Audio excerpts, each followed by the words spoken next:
Hello, friends. Today, I will explain the use of common prepositions in English.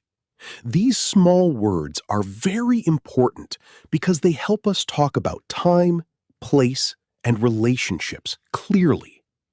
We will look at 6 main prepositions: in, on, at, by, of, and for. Let's begin. First, in.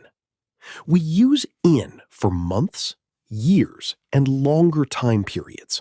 For example, in January, in 2026, in the morning, and in a week. It helps us talk about general times.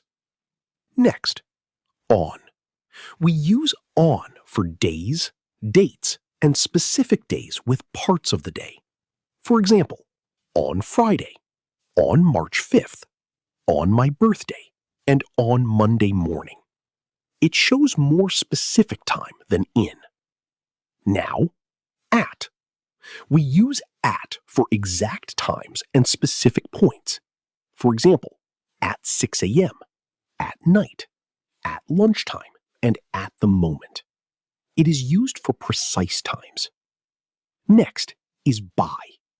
We use by when we talk about a deadline or something before a time limit. For example, by 5 p.m., by tomorrow, by next week, and by the end of the day. Now, of. We use of to show belonging, part, or relationship. For example, a cup of tea, the color of the car, a piece of cake, and the name of the book. Finally, for.